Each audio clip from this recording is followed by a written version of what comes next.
الله الرحمن الرحیم. السلام علیکم. وخت مو بخیر. نن شنبه د کب یهود 14 د روانې مارچ میاشتې 4مه نیټه ده. تاسو شاده تاسو د 2 بجو ساعته خبري ټولګه ګوري. په دې خبري ټولګه کې مو د بات سیمه نړۍ د مهمو پیښو خبرو په سر کې د نن ورځې د سومو خبرو سره ده.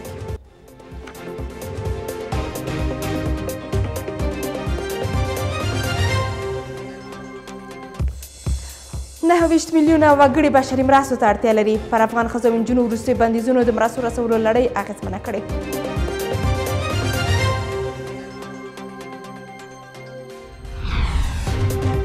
بشر حقونو په برخه کې د معافیت له منځه یوړل شي. د بخښنې نړیوال سازمان افغانستان کې د بشر حقونو د څېړلو په موخه د یو میکانیزم جوړېدل غواړي. پاکستان یې له ځورولو لاس نه دی اخیستی. امریکا د افغان کډوالو د وضعیت په تړاو له پاکستاني چارواکو سره خبرې کوي.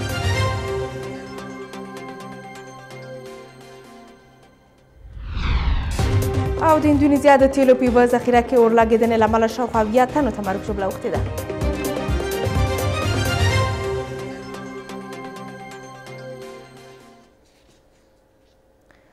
اوس هم ښه راغلاست بشپړ خبرونو ته. هرات کې شپږ داعش وسلوال وژل شوي دي. د هرات امنیه قمندانۍ چارواکي وایي چې په دغه ولایت کې شپږ داعش وژلي دي. د یاد ولایت امنیه قمندان وایي چې تېره شپه امنیتي ځواکونو د یو لړ ځانګړو عملیاتو په ترڅ کې د یاد ولایت د 14 امنیتي حوزې اړوند په رباط کابلي سیمه کې د یوې ښځې په ګډون شپږ داعش وسلوال له منځه وړل شوي دي.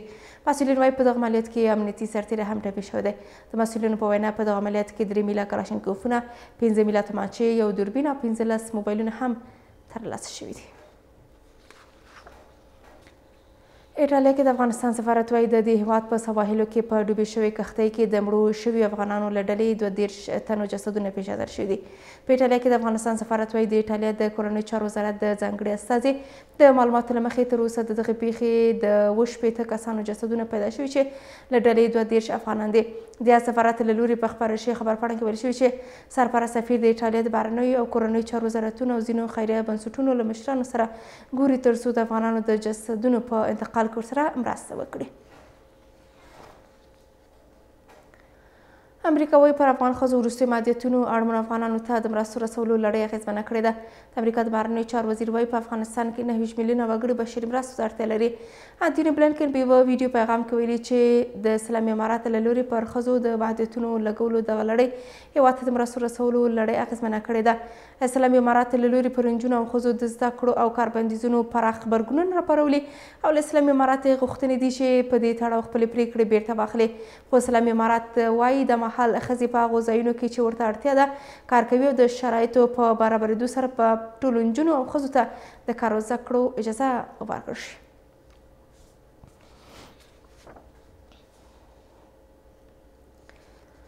د افغانستان لپاره د امریکا ځانګړی استازی وایي له امریکا او نړۍ سره د اړیکو عادي کېدو لپاره اسلامي امارات ګامونه پورته کړي. توماس ویسټ وایي اسلامي امارات وروسته له امریکا سره د اړیکو عادي کولو لپاره ګامونه نه دي پورته کړي. د افغانستان لپاره د امریکا ځانګړي استازي ویلي تر هغې چې کابل د ځینو مسایلو په اړه جدي پرېکړې نه وي کړي په ملګرو ملتونو کې د دایمي استازولۍ او د کنګل شویو شتمنیو ورسپارلو په تړاو خبرې نشي کېدی. نوموړی وایي له اندېښنو سره بیا هم واشنګټن د افغانستان له سرپرست حکومت سره د تعامل غوښتونکی دی. د امریکا دغه ځانګړی استازی وایي چې واشنګټن د افغانانو ترمنځ د خبرو اترو د پیلېدو غوښتونکی دی. خو اسلامي امارات بیا ویلي چې له امریکا سره د اړیکو عادي کېدو لپاره اغېزمن کارونه شوي او یاد هېواد افغانستان په کورنیو چارو کې د مداخلې لپاره پلمې لټوي. ورته مهال توماس ویسټ پر خپله ټویټر پاڼه لیکلي چې افغانستان ښځو شبکې له رئیسې ماري اکرمې او د ښځو اصول انسټیټیوټ له غړي پلوشي حسن سره په کتنه کې د هغوی پر فعالیتونو خبرې کړې دي. ویسټ د دوی فعالیتونه الهام بخښونکي بللي او وایي د دوی کار په نړۍ کې له افغان ښځو سره د مرستې لامل کیږي. د بخښنې نړیوال سازمان په افغانستان کې د بشر حقونو د څېړلو لپاره د یوه میکانیزم د جوړېدو غوښتنه کړې ده. یا سازمان د ملګرو ملتونو د بشر حقونو له شورا غوښتي چې په افغانستان کې د بشر حقونو وضعیت په اړه د څېړنو یو خپلواک میکانیزم رامنځته او په دې تړاو معافیت ختم کړي. امنیسټي انټرنیشنل د یوې اعلامیې په خپرولو سره په تېر څه باندې 1.5 کال کې د بشري حقونو سرغړونو ته په اشارې سره ویلي چې د نوي میکانیزم په رامنځته کولو باید د نړیوالو قوانینو پر بنسټ د بشري جنایتونو د ادعاو څېړنه وشي.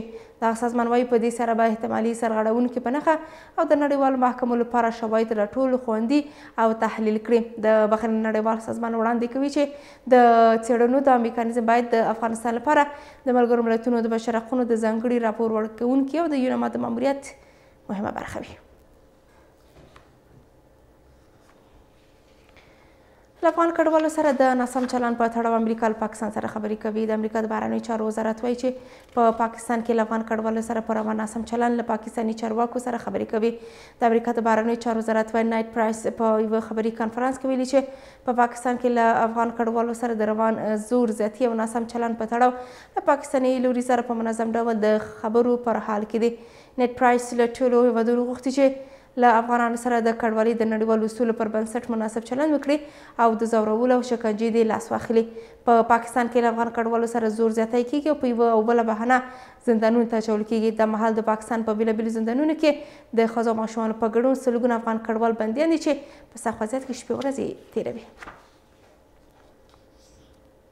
د امریکا د استازو جرګې له افغانستان څخه د یوه امریکایي ځواکونو وتل څېړې د امریکایي رسنۍ څخه په خپره شوې خبرپاڼه کې ویل شوي چې دغه هېواد د استازو جرګې د بهرنیو اړیکو کمیټې راتلونکې اونۍ له افغانستانه د امریکایي ځواکونو د وتلو بهیر د څېړنو په اړه لومړنۍ ناسته کوي. د استازو جرګې د کمیټې د مارچ په 8 هغو دوه ډلو ته د سپینوي پل لپاره بلنه ورکړې چې د 2020 کال په اګست میاشت کې د تخلیې پر مهال ځانګړې الوتنې کړې وې. د کانګرس د بهرنیو اړیکو کمیټې مشر 13 جنوري میاشت کې ویلي و چې د هېواد د بهرنیو چارو وزیر انټوني بلینکن څخه په یوه لیک کې غوښتي چې د افغانستان د سرپرست حکومت له چارواکو سره له خبرو بیا تر استخباراتي ارزونو پورې د ټولو ریکارډ یا کاپي دوی ته ولیږي. د بهرنیو چارو وزارت اړمن خالي بستونو لپاره ازموینه واخیستل شوه. د بهرنیو چارو وزارت له لوري په خپاره شوې خبرپاڼه کې ویل شوي چې تېره ورځ د دې وزارت د خالي بستونو لپاره د ازادې سیالۍ له لارې تحریري ازموینه واخیسته. یاد وزارت وایي د ازموینې بریالي کسان به په بهرنیو چارو وزارت کې 10 خالي بستونو ته ور وپېژندل شي. بهرنیو چارو وزارت د دې پروسې د پوره شفافیت ډاډ ورکړی دی. د بدخشان د سرو زرو په یوه کان کې 2 کسان مړه شوي دي. د بدخشان د یوان ولسوالۍ په قطار بیت کلي کې د سرو زرو کان ښویېدو له امله 2 کان کیندونکي مړه شوي دي. د بدخشان د اطلاعاتو او فرهنګ رئیس معزالدین احمدي وایي چې په دغه کان کې بند پاتې یو بل کس د امنیتي ځواکونو لوري په 4 ساعتونو هڅو وروسته ژغورل شوی دی. مسؤلین وایي ژغورل شوی کس روغتون ته وړل شوی د مهال تر درملنې لاندې دی. د ټولګټو وزارت لویو لارو کې د لنډ مهال تمځایونو جوړولو طرحه جوړه شوې ده. د یاد وزارت له لوري په خپاره شوې خبرپاڼه کې ویل شوي چې دوی لارو په اوږدو کې د لنډ مهاله تمځایونو جوړولو طرحه یې چمتو کړې او له اړوندو شرکتونو او ادارو یې غوښتي چې پر لویه لاره درولې لوحې لرې کړي. د لویو لارو د خط اچونې، د ټرافیکي لوحو لګولو او د غیر ضروري لوحو لرې کولو پرېکړه د کابینې په غونډه کې شوې ده.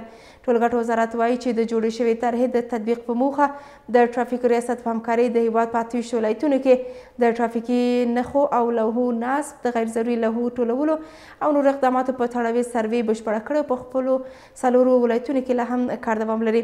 د وزارت ویلي چې د دې طرحې هغه برخې چې ټولګټو وزارت اړوند دي د مالی تمویل په موخه مالی وزارت ته لیږل شوي چې د بودیجې له تمویل سره سم باید د ټرافیک ریاست او د ولایتونو ښاروالیو په همکارۍ عملي کار پیل شي.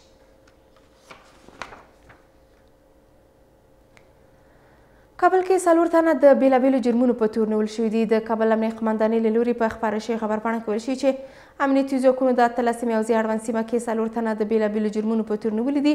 امنیه قمندانۍ وایي د نیول شوي کسانو له ډلې 2 تنه د قتل په تور او 2 تنه نور له خلکو د موبایلونو او پیسو د غلا په تور لاس په لاس نیول شوي دي. ورته مهال کورنۍ چارو وزارت ویلي چې امنیتي ځواکونو په 2 ولایتونو کې 21 تنه د بیلابیلو جنایي جرمونو په تور نیولي دي. مسؤلین وایي د نیول شوي کسانو دوسیې به اړوند ارګانونو ته وسپارل شي. په تیرو څلورو میاشتو کې له ایران څخه نږدې 11,000 کډوال راستانه شوي دي. د کډوالو بیرته راستنېدونکو چارو وزارت وایي چې په تیرو څلورو ورځو کې له ایران څخه نږدې 12,000 افغان کډوال بیرته هیواد ته راستانه شوي دي. له یاد وزارت څخه په خپاره شوې خبرپاڼه کې ویل شوي چې 1906 تنه افغان کډوال چې ښځې او ماشومان هم پکې شامل دي د هرات د اسلام کلا او د نیمروز د وارخیم پل لارې افغانستان ته راستانه شوي دي. د یاد وزارت د معلوماتو له مخې په تیرو شپږو میاشتو کې 270,000 افغان په خپله خوښه یا هم په زور له ایران څخه راستانه شوي دي. هلمند کې د باران اوبو د ذخیره کولو کار پیل شوی دی. د یاد ولایت چارواکي وایي چې په هلمند کې د ډاکار موسسې له لوري د باراني اوبو د ذخیره کولو لپاره د ځینو سیمو د سروې چارې پیل شوې دي. د هلمند د کرنې ریاست چارواکو ویلي چې دغه ذخیرې د ریګستان او د خورګي په سیمو کې جوړیږي چې په لوړه کچه به د باراني اوبو د مهارولو وړتیا ولري. مسؤلین وایي په دې سره به د سیلابونو مخنیوی او د وچکالۍ مخنیوی وشي.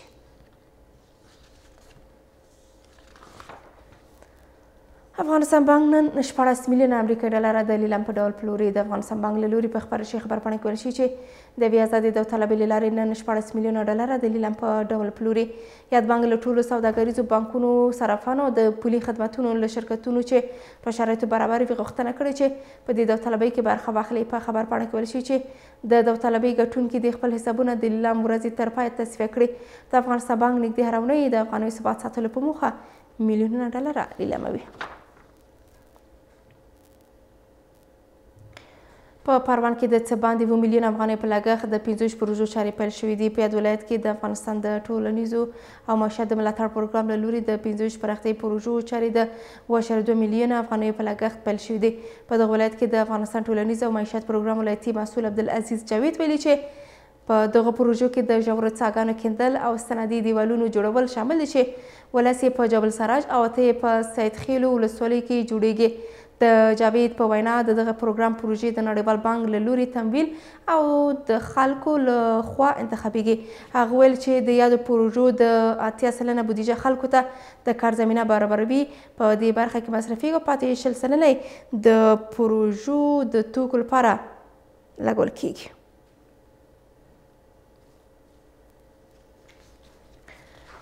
په بامیان کې د 12.5 کیلومتر سړک د جوړولو او 6 کیلومتره کانال د پاکولو چارې پیل شوې دي. د یاد ولایت د کلیو او پراختیا ریاست وایي چې د دغه ولایت په سیغان ولسوالۍ کې د 12.5 کیلومتر سړک د جوړولو او د 6 کیلومتره کانال د پاکولو چارې پیل شوې دي. د مسؤلینو په وینا دغه پروژه د نړیوال بانک او UNOPS موسسې په مالي ملاتړ د سیغان ولسوالۍ په 11 کیلومتر کې پلي کیږي چې 8 میلیونه او 500,000 افغانۍ لګښت پرې راځي. د یادې پروژې په بشپړېدو سره به 800 کورنۍ په مستقیمه او 1500 کورنۍ په غیر مستقیمه توګه ګټه واخلي.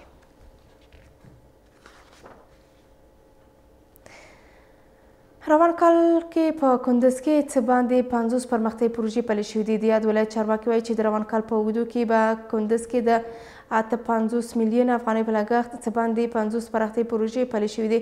د کندز د کلیو پراختیا ریاست وایي چې په دغو پروژو کې استنادي دیوالونه، سړکونه، د اوبو رسولو شبکې او نورې ټولګټې پروژې شاملې دي.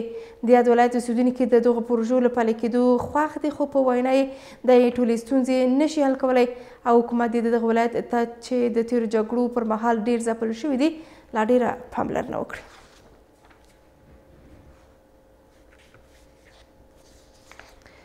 په نیمروز کې پر نشي توکو د روږدو کسانو راټولولو کمپاین پیل شو. کورنیو چارو وزارت له لوري په خپاره شوې خبرپاڼه کې ویل شوي چې د روږدو کسانو د راټولولو کمپاین په لړ کې نیمروز کې له بېلابېلو سیمو د روږدو کسانو د راټولولو کمپاین پیل شوی دی. یاد وزارت وایي تر دې مهاله د نیمروز د نشي توکو پر وړاندې د مبارزې پولیسو سلطنه په نشي روږدي د زرنج ښار له څنډو راټول کړي دي. په خبرپاڼه کې ویل شوي چې راټول شوي کسان د درملنې په موخه د کندهار د روږدو درملنې روغتیايي مرکز ته لیږدول شوي دي.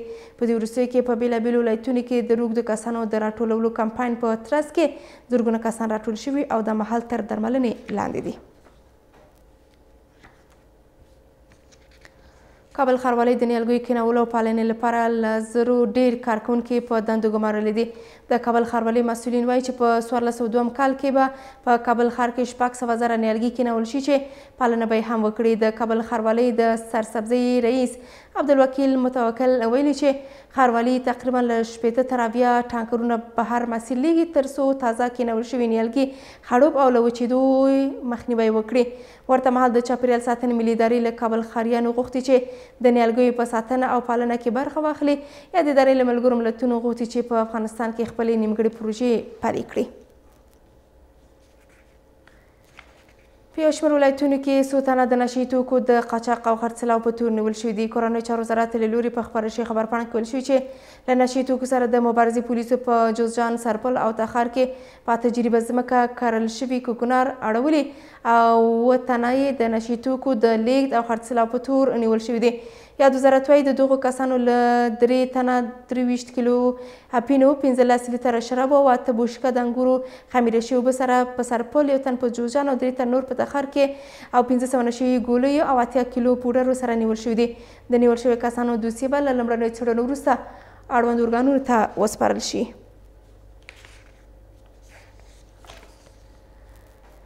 هلمند او بلخ کې له ښوونیزو او روزنیزو مرکزونو څخه باندې 9 سوه پولیس فارغ شول. د هلمند په مرکز لښکرګاه کې د اسلامي او ملي پولیسو له ښوونیز او روزنیز مرکز او بلخ کې د پولیسو له ښوونیز مرکز څخه 895 پولیس تر مسلکي نظامي او عقیدتي زده کړو وروسته فارغ شول. د محصلینو په فارغ شویو پولیسو په تکتیکي، عملیاتي او نورو اړوندو برخو کې زده کړې ورکړل شوې دي. له دې وړاندې هم په 4 دورو کې 1915 تنه په نظامي او مسلکي برخو کې تر زده کړو وروسته فارغ شوي دي. ورته مهال د بلخ د پولیسو له ښوونیزو مرکز څخه 1500 پولیس تر 45 ورځو مسلکي، نظامي او عقیدتي زده کړو وروسته فارغ شول. په همدې موخه جوړ شوي مراسمو کې مسؤلینو له تازه فارغ شویو سرتیرو غوښتي چې د ولس خدمت وکړي او د هغوی امنیت وساتي.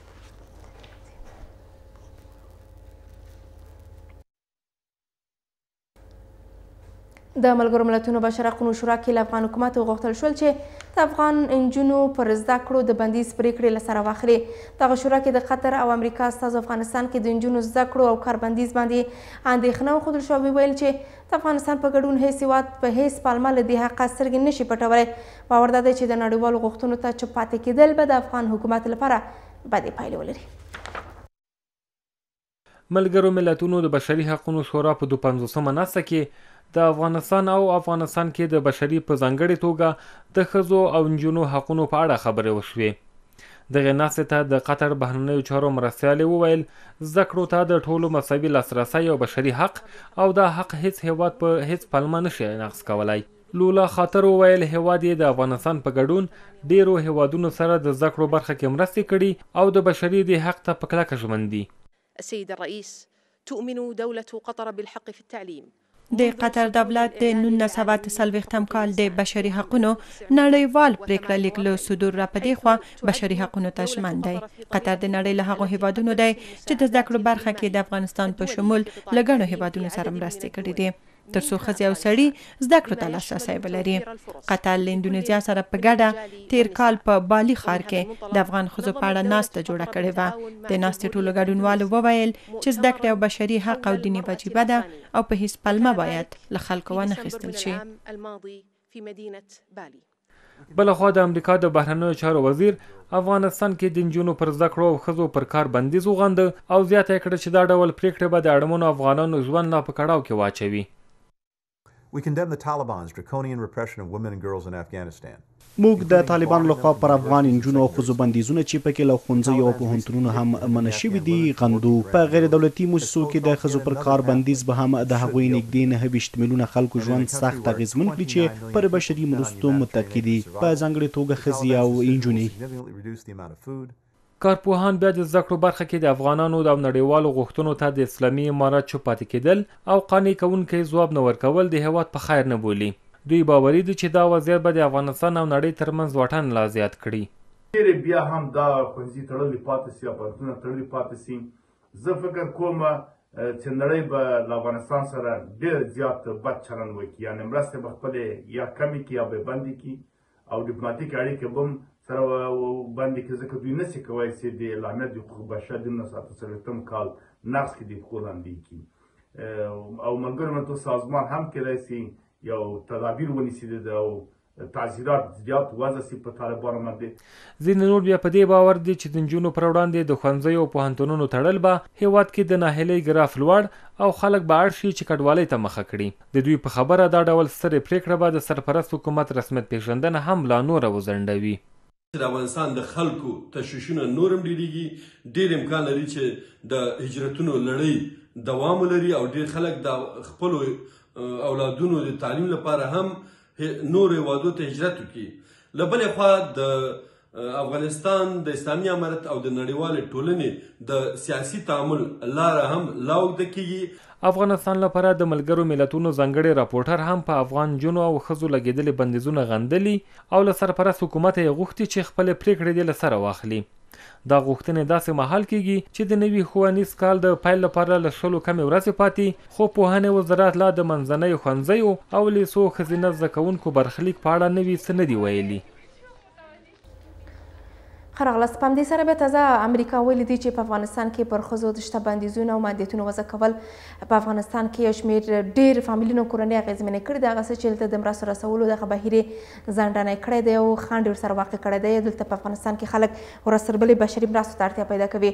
دا چې په مجموع کې څنګه ممکن کېدلی چې دلته په کور دننه پر شته محدودیتونو باندې د سره غور وشي. پر همدې موضوع سره د سکایپ لارې د چهارشنبې ښاغلی خلیل احمد نادم دی. سلامونه نادم صاحب، وخت بخیر. سلامون تاسو ته، تاسو همکاران ته، تاسو د تلویزیون درنو لیدونکو ته. علیکم سلام. نادم صاحب، په افغانستان کې شته محدودیتونو څومره ځان سره بدې پایلې درلودلې دي؟ تاسو اوس ګورئ چې د دنیا صبر نو لبرې سوی دی، پای ته رسېدلی دی. دنیاوال خپل هغه هڅې چې ضرورت وي هغه یې وکړه. که د اروپایي ټولنې استازي څو ځلې افغانستان ته راغله او د طالبان د مشرانو وغوښتل چې دا د مکتبونو دروازې، د پوهنتونونو دروازې او د کار حق ښځو ته ورکړي. امریکې متحده ایالاتو په خپل وار چې دا د دوی قرارداد امضا کړی طالبان سره هم څو ځلې د هلې ځلې کړي. د اعلامیو په شکل، د مذاکراتو پر شکل باندې د دوی استازي ټام ویس، حتی پخوانی استازي ډاکټر خلیلزاد څو ځلې غوښتي د طالبانو چې خپل ژمنې باید عملي کړي. تاسې په دوی کې وعده ورکړي وو خلک ولس ته، او ستاسې غږونه او ویډیوګانې شته دي. تاسې ویلي چې موږ د تحصیل حق وکړو، د کار حق وکړو، او تاسو خپل ژمنو باندې ولاړ نه یاست. حتی د امریکې سناتورانو پر خارجه وزارت باندې غږ وکړي تاسو باید ډېر عملي ګامونه واخلئ په دې چې طالب نو بالا نه په خبرو پوهېږي او نه د خلکو غږ اوري او نه د ولس غږ اوري.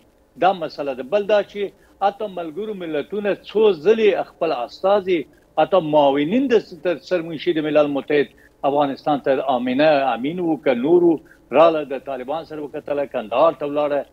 د اسلامي کنفرانس هیوادونه هم څو غونډې وکړې، خپل استازي واستول افغانستان ته او غږ یې وکړ پر طالبانو چې دا کار مه کوئ، دا د شریعت او د انسانیت او اسلامیت خلاف عمل دی. تاسو د نجونو په مخ کې هم مکتبونه تړئ، هم دغه حتی د اندونیزیا تحصیلات عالی وزیر لیک واستوله افغانستان تحصیلات عالی وزیر ته چې دا کار ښه کار نه دی. یا ته د الازهر پوهنتون رئیس دا کار وکړي.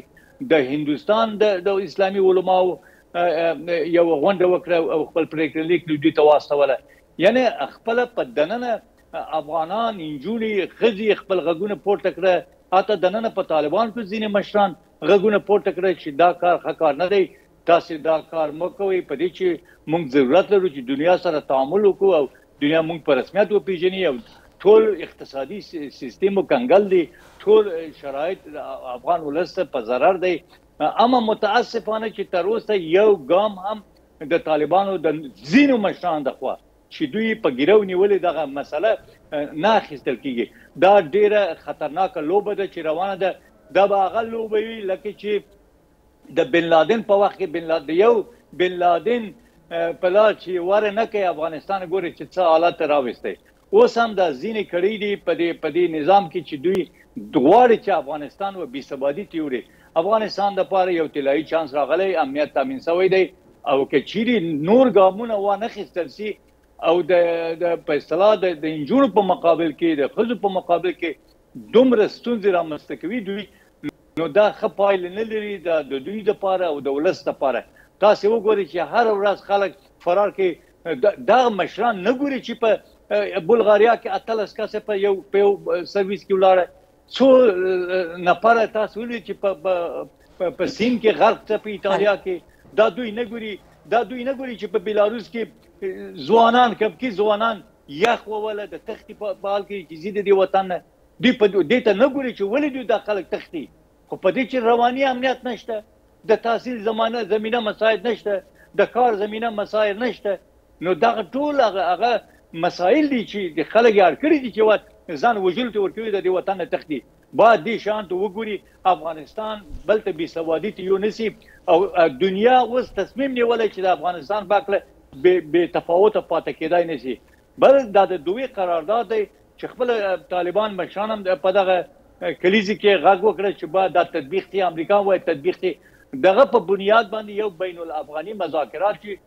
باید شروع شي صحیح دی چې د غلو سره تاسو نه غواړي ولسم نه غواړي چې دوی افغانستان چور کړي دي تللی دي هیڅوک نه غواړي اما افغانستان د شخصیتونو د افغانستان 30 میلیون نفوس تاسو ټول طالبان به 30,000 کسب بیاس دا د 15,000 شپږ اما 30 میلیون نفوس دلته ژوند کوي په افغانستان کې د دوی سره باید تعامل وشي د دوی سره باید خبرې وشي بل اخر د دوی سرنوشت تاسو پلاس کې نیولې او داسې کارونه زه فکر نه کوم چې خپایل ولوي هم د طالب د مشران د پاره هم د افغان ولس لپاره بله اوس نادم صاحب تازه د امریکا د بهرنیو چارو وزیر ویل چې په افغانستان کې 29 میلیونه وګړي دلته بشري مرسته اړتیا لري دغه اړتیا په داسې حال کې دلته رامنځته شوې ده چې هغه ښځې چې خپل دندې له لاسه ورکړي دي په خپلو کورونو کې پاتې شوي دي دوی بشري مرسته اړتیا درلودلی شي د دوی په کور کېنول او له انجوګانو او سازمانونو څخه د دوی ویستل څومره د دې لامل شوي دي چې دلته په افغانستان کې هغه د بشري اړتیا کچه د نوره هم لوړه شي او دغه فیصدي چې ښودل شوي د امریکا لورې 29 میلیونه وګړي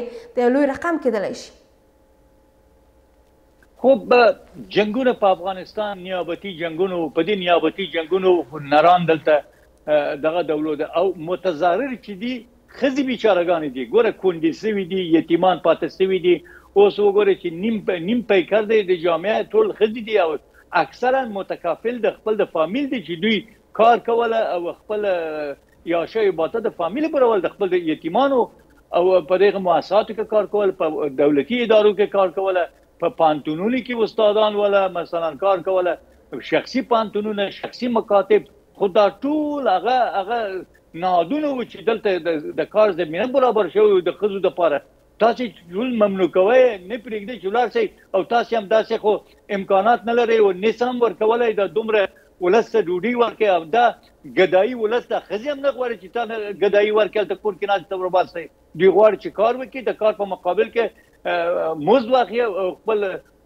تکافي دغه وکړي د خپل د اولادونو د شان وکړي او متاسفانه چې دلته د شان ته څوک نه ګوري او دغه د خارجه وزارت د امریکای چې وایي یا اروپا وایي نور هیوادونه چې وایي خو دغه وایي چې دوی نشي کولی چې مرسته وکړي دوی ځان شرایط نه دي شرایط په دې دي چې ښځې چې دي ډېره امانتکار دي ډېره صادق دي او دوی ډېر په ښه شکل فیصله زوړ سوي لري او دوی د حکومتونو مرستې دوی هغه کورنۍ ته رسولی شي او متاسفانه چې دوی د کار منع کړي دي هم دوی ضربه لیدلی چې کار نه لري وزګار لري هم بل دغه فامیلو ته ضرر ده چې مرسته دوی ته نه رسیږي بله اوس دلته د همدې محدودیتونو بحث مطرح کېدلی شي که چیرې دغه محدودیتونو په خپل ځای باندې وي دغه رقم چې ښودل شوی د دې رقم په زیاتوالي کې څومره په چټکۍ سره کار کېدلی شي دغه رقم نور هم لوړېدلی شي ولې د محدودیتونو د لرې کولو په برخه کې هیڅ ډول اقدام نه دی شوی دومره بې تفاوتي د څه لپاره کېدلی شي همدا چې ټول ضربې بیرته خپل افغان ولس ته رسیږي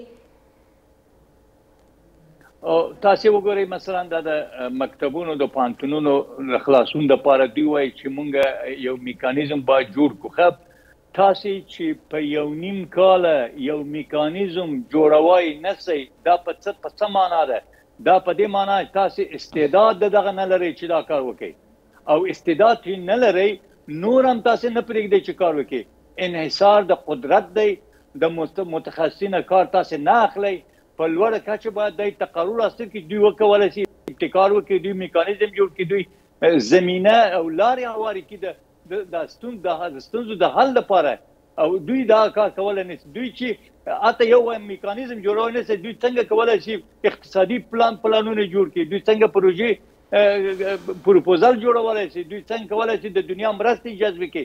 خو دا ټول هغه عوامل دي چې تاثیر اچولی. اوس او که دا رقم دوام وکړي 90 میلیون نه چې 40 میلیون هم په دغه مشکل باندې به اخته وي، هغه وخت به خلک به د مجبوریت او سړکو ته به ووځي. ولې چاره نشته، هېڅوک نشي کولی توان او تحمل د دې نه لري خپل د ماشوم غږ واوري چې ډوډۍ غواړي.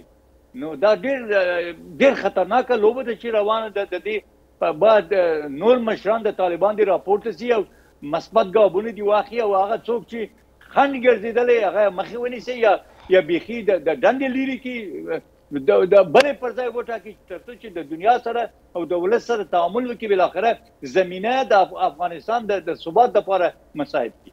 بله، خو دلته فکر دننه بیا هم دغه مسؤلیتونه څه کېدلی شي؟ څومره دغه مسئلې ته متوجه پاتې شوي دي چې رښتیا هم دغه شته محدودیتونه او بندیزونه یا که هغه په ښوونځیو کې وي یا د ښځو په کار باندې وي یا پوهنتونونه دې ته ورته ځینې نور محدودیتونه تحریمات دلته کېدلی شي، دغه مسئلې ته امارات متوجه شوی دی که نه امارات هم بې تفاوته پاتې شوی دی او دلته هغه د نړیوالو بندیزونو سره لا هم مخامخ پاتې شوي؟ ډېر مشکل دی. تاسې وګورئ چې په هر برخه کې چې تخصص نه وي، بې متخصصینه په هیڅ برخه کې دوی پرمختګ نشي کولی تر څو چې دا کار وکړي. نو اوس خو زه ګورم په وزارتونو کې صحیح دي چې پخواني ځینې خلک کار کوي، اما د دوی لاسونه خلاص نه دي هر کار ته چې وکړي. نو په راس کې چې هغه څوک دی هغه چې متخصص نه وي هغه روزمره زده کوي، نو تر کومې به زده کوي بیا کله کار کوي د وطن دپاره. او که چیرې متخصص د کار په راس کې هغه کولی شي چې ابتکار وکړي، ورځ په ورځ کولی شي ابتکار وکړي او په اصطلاح د افغانستان د ودې دپاره د مشکلاتو د رفع کولو دپاره داسې یو ګامونه پورته کړي چې هم د ولس د قبول وړ وي هم د دنیاوالو. متاسفانه تر اوسه دا ګامونه تاسې ګورئ یو نیم کال تیر شو او تر اوسه داسې ستونزې نه دي حل سوي دي چې په اصطلاح خلک پکې خوشحاله وي. هر د تلویزیونو کې چې ګورئ خلک فقط شکایت د دې کوي چې کار نشته، روزګار نشته، یو مړۍ ډوډۍ د خلکو دپاره نشته. نو دا به تر کومه دوام ومومي؟ دا خو ډېره خطرناکه لوبه ده. بله، اما بل طرف ته نادم صاحب دلته په کوردننه چارواکو سره چې کله بحث مطرح کېږي، چارواکي په نړیواله کچه وایي په هغه ځایونو کې چې ښځو ته اړتیا شته هغوی هلته په کار باندې بوختې دي او د پوهنتونونو ښوونځیو دې ته ورته ځینو نورو ځایونو کې د کار فرصت برابرېدو او د زده کړو برابرېدو په تړاو باندې پر ځینو میکانیزمونو په ځینو طرحو باندې بحثونه کړي دي. رښتیا هم دلته هر هغه ځای کې چې ښځو ته اړتیا شته ښځې په فعالیت باندې یخته دي او که نه؟ نه، خو دا خو معنا نه لري چې دوی ضرورت لري هغه باید وګماري، چې دوی شخصا ضرورت ونه لري هغه ونه ګماري کار ته.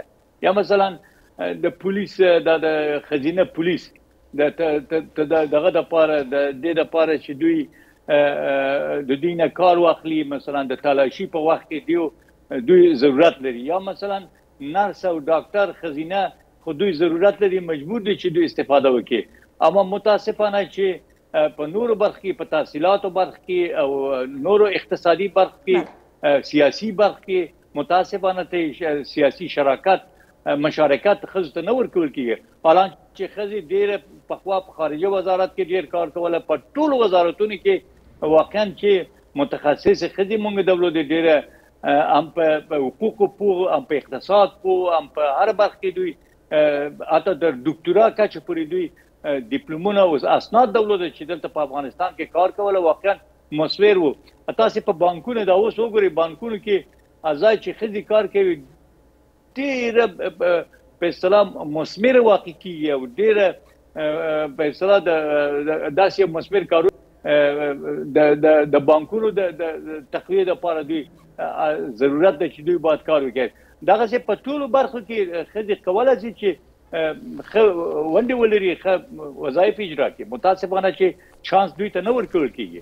بله اوس همدغه پرېکړو د اخیستو په تړاو باندې په کراتو غوښتنه شوې ده هغه که اسلامي هېوادونه دي که امریکا ده که په کور دننه خپل افغانان دي دوی غوښتنه کړې ده چې باید دغه پرېکړې د بیرته واخیستل شي او پر ښځو باندې چې شته مادیونه لګېدلي دي دا د باید لرې شي. په دې تړاو هېڅ کوم تصمیم نه دی نیول شوی، هېڅ کوم تجدید نظر نه دی شوی چې رښتیا هم دغه پرېکړه به بیرته واخیستل شي که نه د امارات دریځ د ښځو په مقابل کې ښکاره دی او هغه مسایل چې ښځو پورې تړاو درلودلی شي لکه د دوی کار کول په ځینو انجوګانو کې په ځینو سازمانونو کې دغه څه دي چې امارات ممکن خپل پالیسي ورتیر نشي. خو دغه امر ثاني کولای شي 10 کاله، امر ثاني کولای شي 60 کاله، امر ثاني لیمیټ نه لري. دوی وایي امر ثاني خو تاسو درس ویل دی په مکتب کې پانتون کې یو ورځ چې تاسو درس ته ولاړ نه شئ څومره تاسو وروسته پاتې کېږئ یو هفته بعد تاسو زیار وباسئ تر څو چې خپل هغه د یوه ورځې هغه کمبوټي پوره کړئ چې تاسو نیت لري. نو تاسو وګورئ چې یو نیم کال چې د درس خلک پاتې شي د نجونې د پانتون او دغه نه پاتې شي څومره ضربه اقتصاد ته دی، څومره ضربه کولو ته فامیلو ته دی، څومره ضربه شخصي اشخاصو ته دی چې دوی د درس پاتې شوي دي. نو دنیا څه وکړي د امارات سره د طالبانو سره؟ ټول دنیا راله افغانستان ته. ما مخکې هم ویلي د ملګرو ملتونو معاونین راله افغانستان، څو ځلې راله افغانستان ته او خواهش یې وکړه، غوښتنه یې وکړه چې تاسو دا کار مه کوئ. حتی اسلامي نړۍ څومره په جده کې کنفرانسونه ونیوله، آیتان دلته واستوله، دوی غوښتنه وکړه د پاکستان هغه مفتي راغی او د دوی غوښتنه وکړه چې دا کار ښه کار نه دی، تاسو تحصیل مه تړئ، دا تحصیل علم طلب علم فرض دی پر ښځه او نر، تاسو ولې د خدای د امر په مقابل کې درېږئ؟ دوی د حتی په دې شکل باندې دوی ته ولې حتی کنفرانس اسلامي ویل چې دا غیر اسلامي دی. حتی اردوغان د ترکیې جمهور رئیس دا ویل چې دا غیر اسلامي عمل دی چې دوی دا ترسره کېږي او د تحصیل نه منع کېږي خلک. نو تر دې بالا څومره هېوادونه ووایي، په څومره سخت دوی ته وایي، څومره په اصطلاح غوښتنه د دوی نه وکړي. دا معلوم نه دی چې دا د کولولۍ سر د چا په لاس کې دی چې دومره د ټول نړیوال غوښتنې نه مني، د ولس غوښتنې نه مني، خپله د طالبانو د ځینې مشرانو غوښتنې نه مني، د افغانستان د علماو غوښتنه نه مني. دا هېڅ معنا نه لري چې سړی څنګه ځان ته قناعت وکړي دا څوک دي چې د افغانستان په ګیرو نیولې او دا کار کوي او افغانستان بحران معلومیږي چې دغه کړی چې دغه کار کوي د افغان ولس دښمنان دي چې دغه افغانستان و بې ثباتي ته بیایي. تاسو ما مخکې وویل چې افغانستان ته طلایي چانس راغلی و او جزایر د قدرت ختم و، افغانستان یو امنیت تقریبا راغلی و او دوی دغه نه زه نه پوهېږم چې ولې دوی مثبت استفاده نه کوي.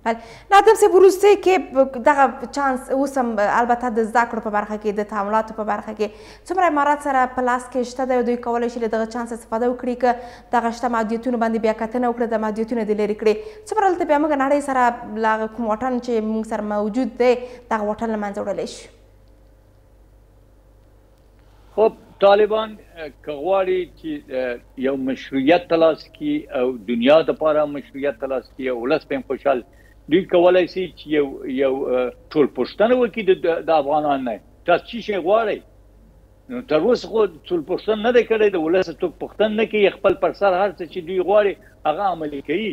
نو په دې شکل خو افغانستان مخته نشي تللی، په دې شکل دنیا د افغانستان سره تعامل نشي کولی.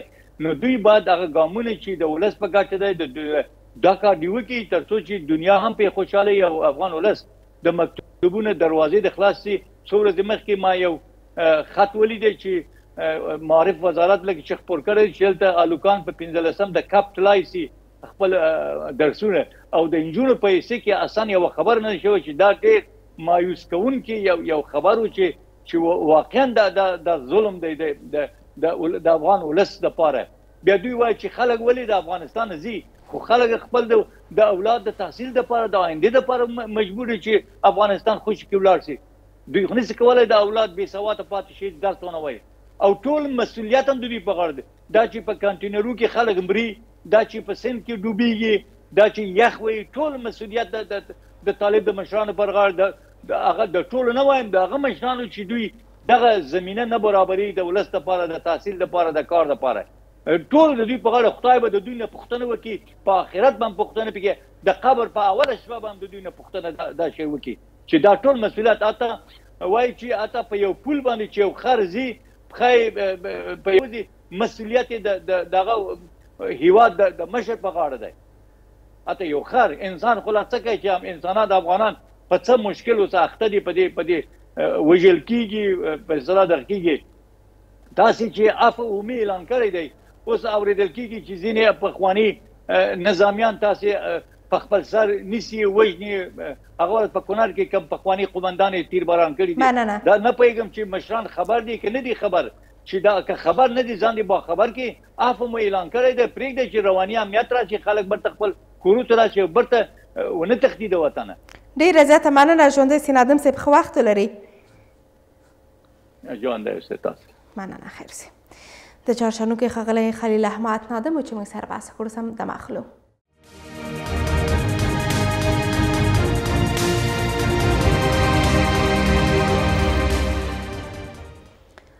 راغلاست خبرونو دوام ته. د افغانستان د سړو سیمو پوهنتونونو له نجونو پرته د کپ 15مه پیلېږي.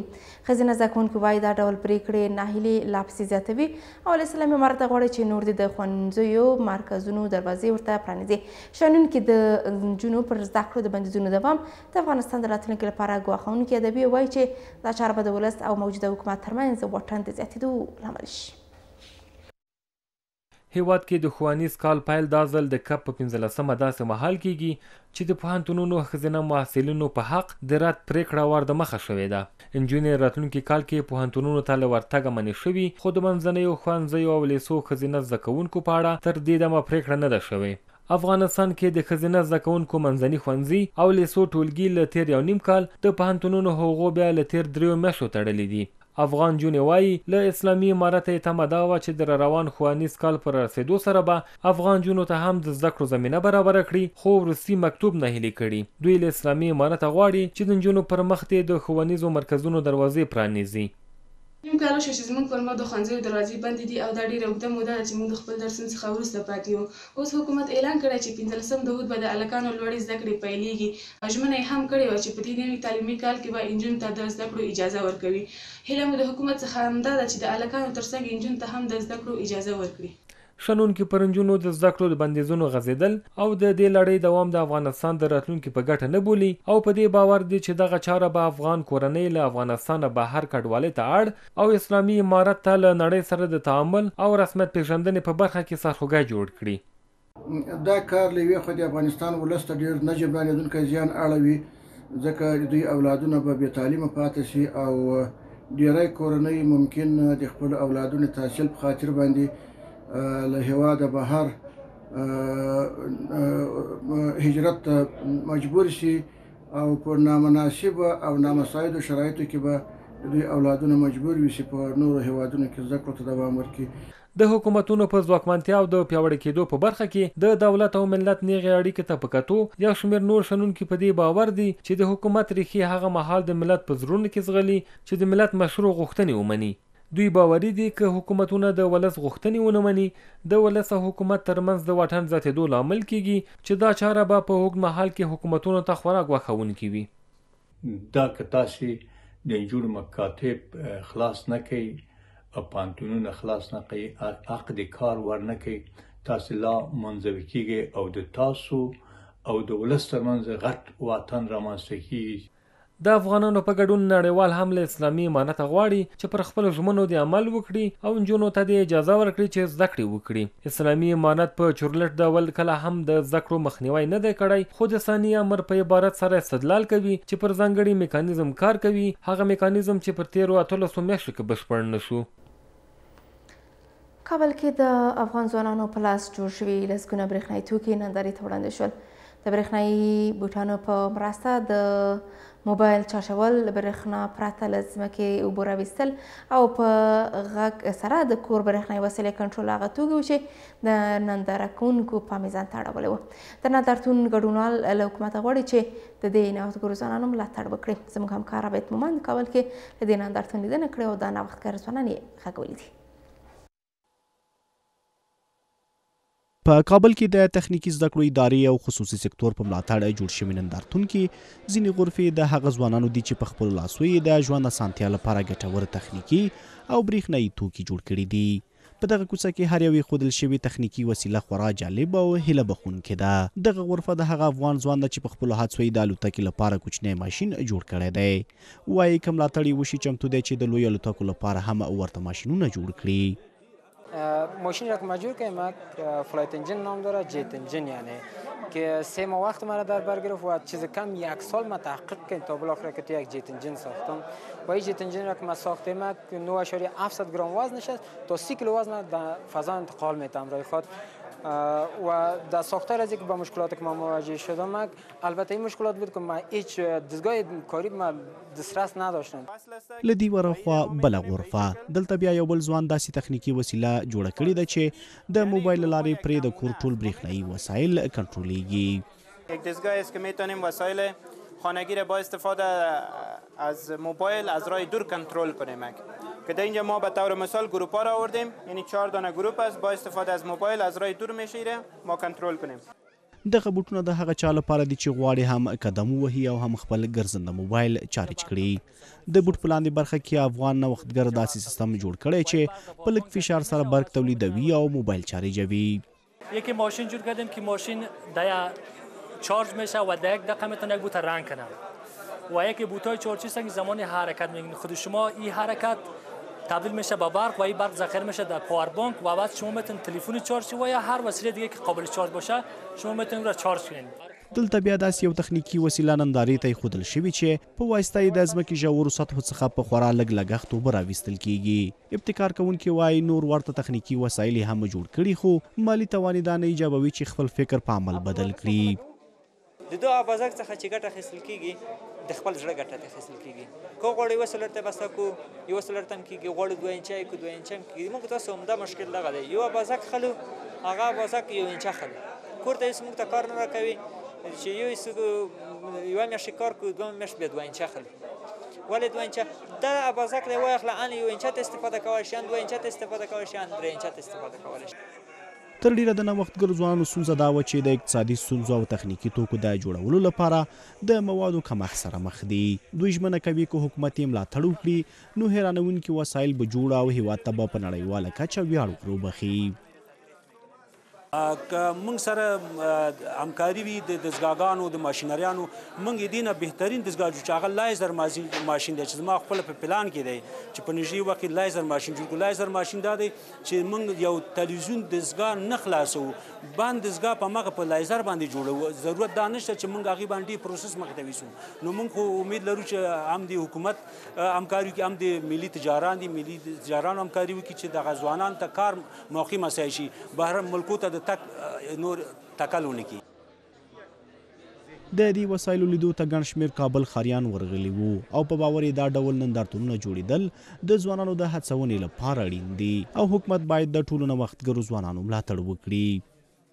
دغه کارونه باید لا ډیر شي او د دوی څخه یوازې دا نه چې نمایشونه وړاندې سي او یا د دوی څخه یو سمبولیک ډول یو تبلیغاتي ډول ترې استفاده وشي. له حکومت او له دې نظام څخه موږ غوښتنه لرو چې له دې څخه مالي او سیاسي ملاتړ وکړي تر څو په آینده کې زموږ ځوانان پر دې ډاډمن وي چې څه اختراګانې کوي هغوی څخه حمایت کیږي او هغوی اختراګانې چې دي خپل ځان ته بازار جوړوی سي. و در آینده انشالله که این قسم نمایشگاه امیدوار هستیم که زیادتر باشه، چون میتونه که جوانان از نمیجه آینده خود را انتخاب بکنه و باعث ترغیب و ترقیشان بشه. د نړۍ د بیلابیلو هیوادونو ساخت موټر به مو چلولی وي او یا به هم پکې سفر او چکر وهلی وي، خو د افغانستان ساخت د افغانانو په لاس جوړ شوی دا موټر ډیر خوندور او نوی ابتکار دی. هغه څنګه وایي چې خپله لاسه ګله لاسه. عابد مومند، شمشاد نیوز، کابل. پکتیا کې پیښو ته د رسېدو چارو ریاست وایي چې د ولایت کې لسګونه زره کورنۍ بیړنیو مرستو ته اړتیا لري. مسؤلین وایي چې څرګنده چې د پکتیا ژمی تر نورو ولایتونو اوږد او سخت دی او شاوخوا 80 زره کورنۍ بیړنیو مرستو ته اړتیا لري، خو په دې برخه کې د مؤسسو همکاري صفر ده او یوازې د ګوتو په شمېر کورنۍ سره مرسته شوې ده. د پکتیا ولایت مقام هم وایي چې شاوخوا 80 سلنه خلک بیړنیو مرستو ته اړتیا لري او مرستندویه مؤسسې دې په دې برخه کې همکاري زیاته کړي. د پکتیا پیښو ته د رسیدو چارو رئیس نثار احمد نجات د موسسو له استازو ناسته کې ویلي چې دغه ولایت کې شاوخوا 80,000 کورنۍ بیړنیو مرستو ته اړتیا لري. نجات وایي سره له دې چې د پکتیا ژمي تر نورو ولایتونو سخت او اوږد وي، خو بیا هم موسسو د دوی د ریاست له لارې د ګوتو په شمېر کورنیو سره مرسته کړې او لسګونه زره کورنۍ بې برخې پاتې دي. توجه د مرکزي ادارې نه د نړیوالو مؤسساتو نه خیریه بنسټونه غواړو چې پکتیاوال له ستونزو ته په کتو باندې یعنی ډېرې مرستې پکتیا ته راشي او توجه ورته وشي. که وویلی شو د 80,000 او 80,000 شاوخوا کې کسان چې موږ د حالاتو ته ګورو سروې هم کړي د خلکو ستونزو ته ګورو، پکتیا کې جدي مرستو ته اړتیا لري. نثار احمد نجات همداراز وایي چې د دوی د ریاست له لوري له طبیعي پیښو څخه له زیانمنو کورنیو سره د مرستو همکاري صفر ده او پکار ده چې دوی برخه کې همکاري زیاته کړي. د موږ د ضد حوادثو رسایت طریق نه موسسات دلته د بیخي محدودو کورنیو سره مرسته کړې وي چې هغه ډېره ورته اړتیا لري، یعنې یو لاسو کورنیو سره مرسته شوې وي. د ضد حوادثو طریق نه د موسساتو فعالیت په یعنې صفر کې موږ وینو. د پکتیا ولایت مقام هم وایي چې دغه ولایت کې شاوخوا 80 سلنه خلک بیړنیو مرستو ته اړتیا لري او موسسو د خوراکي توکو برخه کې ورسره مرسته وکړي. په سل کې تر 80% پورې چې دی هغه دوی مرستو ته اړتیا لري او دوی غریبانان دي، بېوزله دي.